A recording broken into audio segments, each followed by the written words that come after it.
I'm 39 years old and I have zero savings for retirement. And I don't know when I'm going to be able to start saving because my bills cost more than my paycheck. We're working 60 plus years, and we retire broke. I'm seeing videos of 80-year-olds that are too old to work, but too poor to retire. Name one person you know that's gotten wealthy throughout all their years of working. Just really think about it. Did your grandparents get wealthy from working? Are your parents wealthy from working? Are you wealthy yet from working? And my grandparents had to choose between prescriptions and food. I remember that before they passed away. I remember them having to make those choices. I know people who worked their whole life and they retired poor. They didn't get to retire because they were poor. They were too poor to retire. I don't know anybody, or I haven't personally met anybody who's created wealth from working their whole life. Let me name some people you know, because I don't know anybody. Now, there's a whole bunch of videos out there saying that same thing, right? Sharing that same sentiment. Like people working 60 years and they're retiring broke, and some of them have to keep on working, and it's really an unfortunate situation. But the thing about these videos that it gets me quite a bit, especially this video I just seen right now, because obviously they're trying to just like they're trying to get some emotion out of people and by making people feel like the system had failed us. It comes to a point, guys, we have to take responsibility for your own actions. A lot of the videos that he's talking about, especially the people who are in the 80s, the things that they do say in the video is they wish they would have had better financial literacy at a younger age. They wish they would have saved. They wish they would have invested and not just blow all that money that they have and just throw it away, right? That is the part a lot of these videos don't talk about. Everyone talks about how hard it is now, and that's true. But listen, if you're someone right now who's 40 years old, 20 years ago, it wasn't that hard. At that time, were you saving? Were you investing? Were you putting money into your Roth IRA? And now I get it. What so many people are going to say, "Hey, financial literacy was never taught to me." Okay, but you should have at least taken the time to understand and to educate yourself and know exactly the things that you need to do to better protect your future. But a lot of us don't care about that, right? This whole YOLO thing that everyone is doing now, people just don't care. Okay, everyone's living for the moment, and then you hit the age of 40, and then you come to the realization like, wait, I do not want to continue working as much as I am because retirement looks like there's something that's just not going to happen. I'm going to have to work within my 60s and my 70s, and that is horrible. You don't want to do that. Then you want to start saving, but then you start saying everything's so expensive because you put yourself in a bad financial situation. You put yourself into so much financial liability where now saving becomes extremely difficult. But when the time that was easy for you to do that was in your 20s, when you did not need to put $700, $800 a month into your Roth IRA, right? Or into your brokerage account, where all you needed was as little as 200, right? Or 150. Or better yet, you could put 200, but if your job, if you're fortunate enough to have a job that gives you a 401k, they will match that. Now it's 400, and you're doing that in your 20s. Keep it nice and simple, live below your means, allow that to happen automatically. You won't even notice it. And then in your 60s, you might not be a multi-millionaire. You might not have 3 million, but you might have a million, right? 1,500,000, maybe two. You don't really know, but you certainly will have enough than what you have now. And that is the disingenuous thing that so many people are talking about. And I'm not here, guys, to try to make videos where I'm just saying how bad the economy is without a solution. Because to me, if there's a problem, there's a solution. And me being who I am, right? I'm from the era of hustling, and people think hustling is simply just, all about just making money and come up with a good business idea. But it's not. Hustling is understanding, hey, there's an obstacle at place. I have to pivot, have to hustle, find a new way to get out of this situation and continue moving.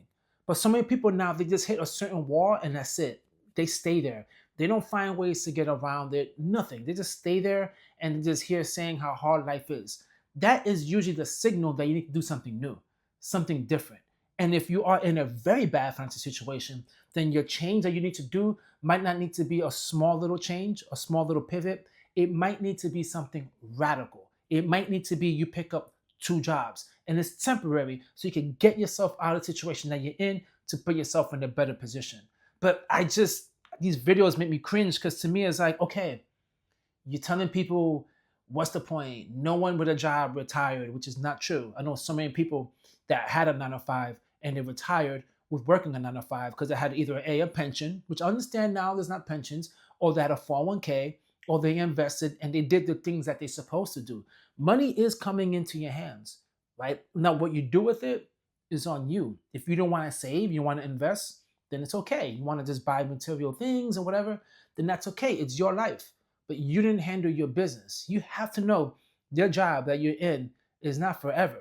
That paycheck that you're getting is not forever, right? It's going to get a point where the human capital, like you working, is gonna die out, and you should come to that realization. Either if you don't do it in your 20s, which a lot of people, I'm not gonna lie, a lot of people don't think about it in the 20s. They think in the 20s just having the time in their life. But using your 30s to start thinking about this. But if you don't handle your finances, guys, what do you expect is going to happen?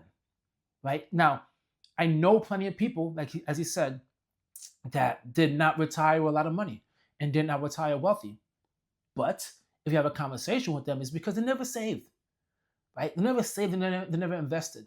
It's one of the biggest regrets they have in life was they didn't take advantage of that. But here we are in 2025 with all of this information. There is really no way, guys, that you are now not taking advantage of it.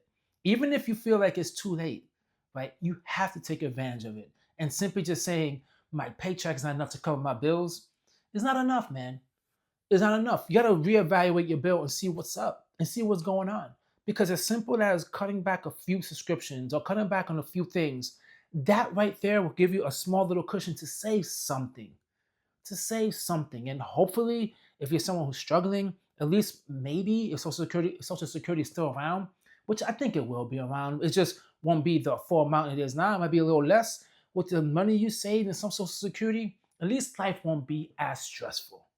Right? You might not be able to do all the traveling you want to do and all these things you want to do, but I'm not here to burst your bubble. But if your vision already was to retire and travel and whatnot, then you would have been doing the things today to make sure that happens in the future.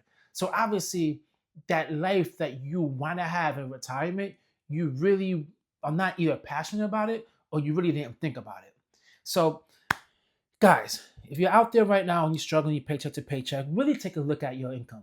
Really take a look at just your income and strictly don't just try to just grind and work crazy hours to increase it, which by all means, that's the greatest thing to do. But the easiest thing to do, guys, is just take a step back, cut some of your bills down, the bills that you can.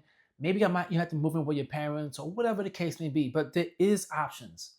Let's not act like there is no option. There is people out there still traveling, going on vacation, going to Taylor Swift concerts, going to Bad Bunny concerts, doing all of that. And I know people are going to say, well, they're doing it on credit cards. Not everybody, guys. There's some people out there that got it because they remain disciplined and motivated and they're doing the things that's necessary to get them to where they want to go.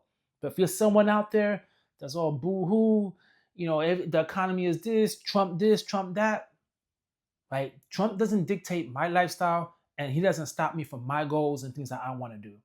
And that is just my mentality when it comes to life. And you guys really need to practice that mentality as well and stop just making excuses. As there's a saying that I always say is excuses sound best to those that make it. So just come up with a solution rather than just always stating a problem.